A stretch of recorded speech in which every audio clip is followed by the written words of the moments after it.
Kita belajar tentang nasus dan faring. Oke, kita mulai. Oke. Jadi nasus itu apa? Hidung.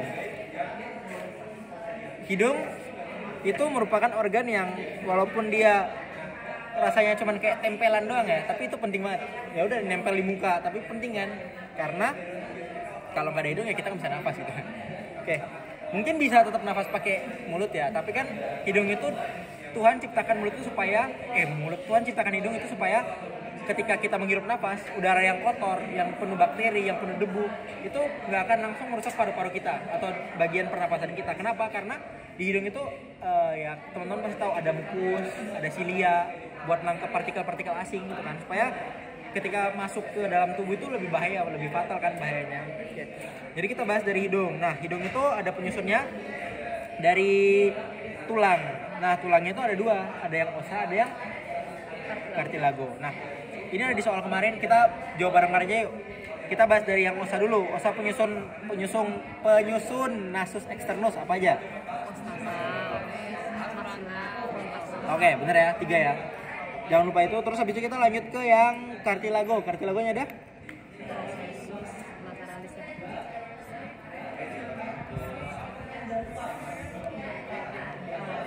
Alaris minor, oke. Alaris minor itu sebenarnya bukan kartilago ya, tapi dia kumpulan dari beberapa kartilago. Namanya cartilaginea. Cartilaginea itu tersusun dari 3 atau 4 kartilago gitu ya. Oke. Itu diapalin, siapa tahu keluar lagi ya di responsi. Cuman semoga aja dokternya nggak niat ya blok ini. Blok yang kemarin aku lihat soal itu selalu lumayan baru semua sih. Oke. Kita lanjut ke kapsul nasi. Kita tadi kan nasus externus, sekarang kita masuk ke lubang hidungnya nih. Nih masuk. Udara masuk itu pasti butuh suatu jalur ya, atau ya pintu masuk. Nah, pintu masuknya namanya apertura. Tapi kalau misalnya di hidung sendiri, dia itu ada nama lainnya gitu loh. Jadi ada apertura anterior sama apertura posterior. Namanya yang posterior apa? Kuana. Oke, kalau yang anterior? Nares. Ya bener ya, pinter kalian. Aku respons tahun lalu aku salah di sini nih. Aku balik jawabnya. Oke, itu jangan kebalik soalnya kayaknya ada deh. Nah, jadi fungsi dari hidung sendiri itu kan itu kita bisa jelaskan dari beberapa regionnya. Selain kan tadi fungsi utamanya buat jalur masuknya nafas ya atau udara gitu untuk kita bisa tetap hidup. Nah, selain itu ada 2 fungsi lain kalau di Raul ya. Nah, kita sambil bahas fungsi sambil bahas regio. Regionya itu ada 3. Apa aja? Pertama, Respiratoria, vestibulum nasi. ya, apa bener. Terus habis itu terus oke, olfaktorius. Oke, bener banget ya, udah pada pindah-pindah semua. Jadi vestibulum nasi ini anggaplah ya cuman kayak dalamnya nares. Masuk udah vestibulum. Terus habis itu dia masuk lagi nih ke bagian tengah ini yang paling luas. Namanya respiratorius. Nah, menjelaskan fungsi dari hidung sendiri. Jadi di regio respiratoris itu dia punya namanya epitel respiratoria. Nanti kalian belajar di histologi. Epitel respiratoria itu dia nanti punya mucus sel sama dia punya silia. Nah, fungsinya itu buat apa? Pertama, dia itu berfungsi untuk menangkap partikel yang asing gitu, debu, kotoran, virus. Mungkin bahkan ketika benda asing serangga masuk ke hidung kalian, itu tuh pasti ketahan sama silia. Ketahan sama mukus. Jadi nggak mungkin bisa masuk sampai ke dalam, kecuali kalian itu yang kayak udah masuk ke hirup lagi, nah itu bisa masuk. Tapi pasti ketika kalian ada yang masuk ke hidung, kalian pasti langsung kayak pengen refleks batuk atau bersin kan. Nah itu sebenarnya bagian dari imun tubuh kita gitu. Jadi musin atau sel mukus yang kalian pasti belajar di histo itu bagian dari sistem imun innate bahasanya. Itu kalian belajar di 3.1. Aku cuma kasih pengantar biar kalian nggak bingung-bingung gitu. Jadi innate itu kayak yang paling pertama ngelawan gitu loh. Jadi ketika kalian ada bakteri masuk atau debu aja masuk itu pasti kan udah kayak pengen bersin. Nah itu bagian pertahanan tubuh kita gitu, yang paling pertama melawan benda masuk. Oke, nggak perlu bahas lama-lama di situ, kita masuk ke anatomi lagi. Nah, jadi di anatomi ini terus abis itu nanti dia berfungsi. Di situ kan banyak vaskularisasi ya. Vaskularisasi itu buat mengatur kelembapan udara. Ketika udara dingin, kenapa kalian bisa tetap menghirup dengan normal? Karena di dalam hidung kalian itu banyak banget pembuluh darah. Ya kayak kalian bahas di pos selanjutnya nanti itu ada kayak plexus Kisselbach, Norwood. Nah itu semua fungsinya buat menghangatkan udara yang masuk gitu. Oke, lanjut lagi. Terus yang ketiga itu fungsinya itu supaya dia itu tadi kan ada rambut ya, rambut singa itu buat nangkep benda asing gitu ya. Lanjut kita ke kafum nasinya deh, ke kafum nasi. Nah di kafum nasi itu ada 3 konka. Nah supaya nggak bingung konka itu apa, konka itu tulang. Konka ini tulang, kalian kalau pegang nih, pegang aja. Coba pegang keras, dia itu tulang. Jadi tulang yang ada di dalam hidung kita. Nah konka itu ada 3 konka, apa aja? Nasalis superior, media. Nah, oke. Di preparat ini yang kemungkinan akan dipakai waktu responsi, yang superiornya itu jelek banget. Ini kepotongnya jelek banget nih, cuman kecil. Ini yang konkanal superior. Atau emang karena ini jelek, atau karena emang desainnya udah kayak gitu ya, nggak tahu. Ini orang asli BTW ya. Oke, lanjut. Ini yang media, ini inferior. Aku nggak mau terlalu bahas-bahas yang kayak meatus nasinya. Tapi yang perlu kalian tahu, karena ada 3 konka berarti ada 3 meatus. Nah masing-masing itu ada muaranya. Yang aku mau tekan itu nanti yang meatus nasi inferior aja. Meatus nasi inferior itu ya ada muara dari ductus nasolacrimalis. Itu korelasinya ketika kalian nangis pasti ingusan, meler kan. Gak ada yang orang nangis gak meler. Bahkan ketika bukan cuma meler ya, sampai kesumbat hidungnya kan. Nah itu karena ini ada meatus nasi inferior. Yang meatus nasi media superior sama yang recessus sphenoethmoidalis, aku minta kalian buat belajar di rumah karena supaya cukup waktunya ya. Itu kalian hafalin aja sih buat yang keluar dari situ apa. Oke, kita lanjut ke sinus.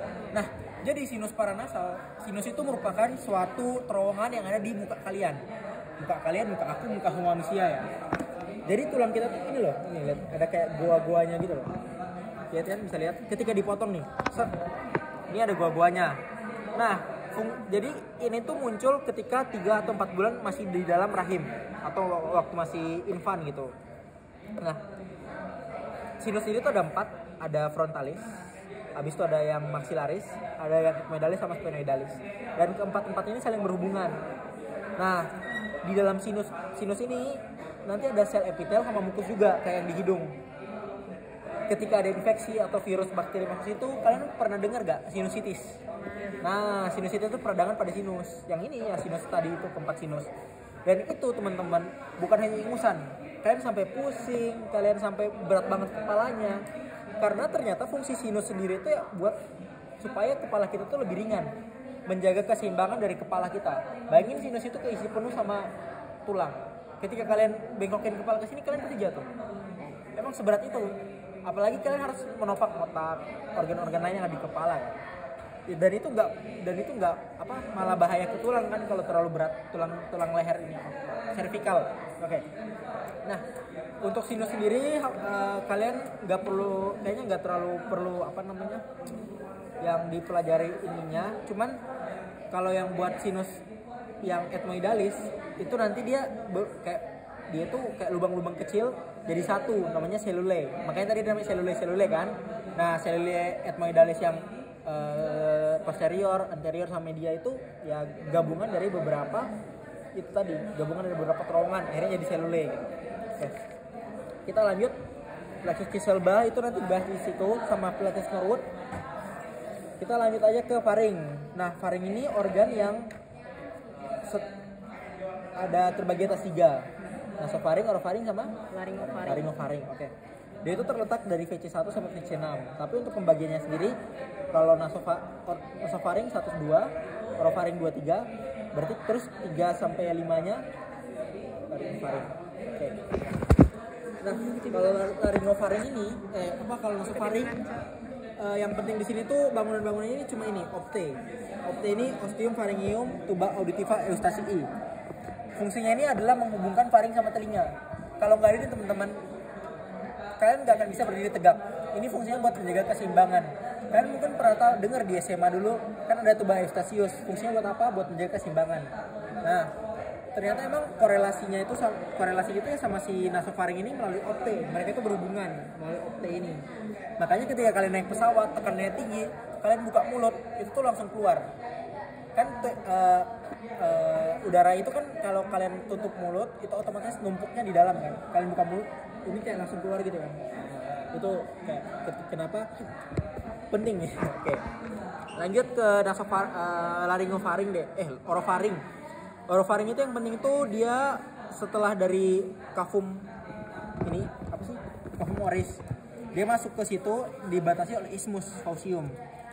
Nah, jadi di situ nanti di orofaring itu yang penting itu nanti ada suatu namanya fossa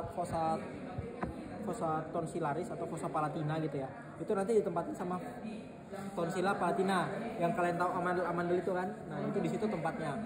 Dia tempatnya itu berarti di bagian dari orofaring gitu ya. Nah, terus yang penting itu arcus palatoglossus sama arcus palatopharyngeus. Di anatomi itu teman-teman gampang ya, kalau semisal ada nama kayak gitu, itu pasti cuman kayak dari sini ke sini, paham nggak? Misalnya palatoglossus, glossus lidah, palato itu palatum yang di atas itu loh. Ya udah berarti dari atas ke samping lidah. Palatopharyngeus dari atas ke samping ke faring gitu loh. Itu penting di situ karena nanti kayak menjadi batas-batas topografi dari mulut sama faring gitu. Oke, terus yang penting aku mau tekanin lagi tuh ini ada fossa piriformis sama vallecula epiglottica. Itu dua-duanya lumayan sering keluar. Ingat aja kalau misalnya benda tajam nanti dia nyangkutnya di fossa piriformis, kalau dia tumpul di vallecula epiglottica. Itu berapa kali keluar sih. Terus sisanya tuh bisa di apa sih? Kayak dipelajari lebih lanjut aja sih. Tapi tetap dibaca-baca aja sih ini. Karena menurutku Raoul ini adaptasi dari buku anatomi. Jujur aku sendiri aja malas sebenarnya buat baca Grace, buat baca Netter. Makanya aku lebih pilih Raoul, soalnya Raoul ini udah rangkuman dari semuanya itu.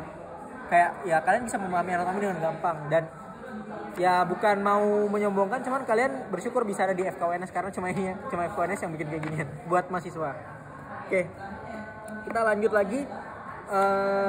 Mungkin ini amandel, aku bahas dikit lah klinis. Kan ada namanya amandel itu tonsilitis. Nah nice to know aja sih, itu ada ukurannya 1, 2, 3, 4. Itu ada kayak batas-batasnya gitu loh. Jadi misalnya ini arcus palatopharyngeus. Jadi kayak ketika ukurannya 4 itu artinya udah penuh gitu loh. Udah kayak tonsil kiri kanan itu ketemu. Dan itu nanti jadi kissing tonsil kan, gak ada jalan masuk buat udara. Udara gak bisa masuk, makanan gak bisa masuk. Nah makanya nanti butuh suatu tindakan operatif namanya tonsilektomi, diangkat gitu ya. Oke, mungkin ada teman-teman yang pernah dengar operasi amandel, nah itu namanya tonsilektomi. Cuman kita mengenalnya sebagai operasi amandel. Oke, udah habis waktunya. Semangat, ini cepet, ini dicepetin banget nih. Di situ valleculanya kelihatan nggak? Di sini valleculanya kelihatan nih. Musik. Nih. Nah ini nih, cuman kepotong, jelek yang di sini. Ini nih valleculanya kelihatan. Nih, ini vallecula nih. Kayak sebenarnya di bagian sini tuh nanti ada vallecula, cuman nggak kelihatan karena udah kepotong aja sih. Ini nih. Ini kan epiglotis. Ini yang di sini Tapi kalau yang fossa piriformisnya nggak kelihatan. Gitu ya.